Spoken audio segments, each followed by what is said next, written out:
a police officer like he was. My mother wanted me just to stay there and marry a girl and have a bunch of kids and run around like the Van Trapp family in The Sound of Music. But that was their vision, not mine. My vision was totally different. I felt that I was born for something special, for something unique, for something big. So I was searching. Then one day I went to school, I remember I was 11 years old, and they showed a documentary about America. That's where I want to be. I don't want to be around really to little farmhouses, little buildings. I want to be in America. But now the question was just, how do you get to America? In those days, it was a very expensive trip. It's not like today. One day after school, I walked by a store in Graz, which was called Rue. And it was the only store that really sold kind of American stuff. So I went inside and I looked around and I looked at this stuff, and then I saw a magazine.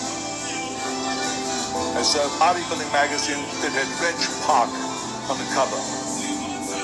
Reg Park was then a 3-time Mr. Universe. And I saw him on the big screen as Hercules.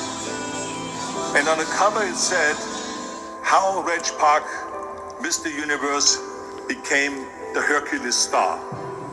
That's what the cover story was all about. So I looked at the cover and I said to myself, I got to get this magazine. So I bought the magazine, I took it home and I read it over and over from the front page to the back.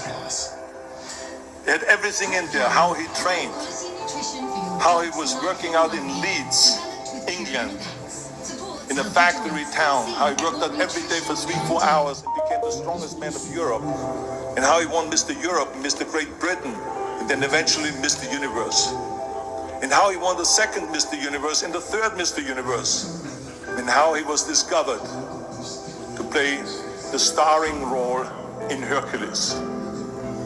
I read that and I said to myself, wow, this is the blueprint for my life. This is exactly what I want to do. I want to become a bodybuilding champion just like Reg Park. I want to get into movies just like Reg Park. And I want to make millions of dollars and be rich and famous just like Reg Park. You know how great it felt that I knew where I was going? Imagine the majority of people don't know where they're going. I knew where I was going. That I'm going to become this bodybuilding champion just like him. So it was just a question of how do you do it? Because when you have a goal, when you have a vision, everything becomes easy. Do you have a goal or a vision to become better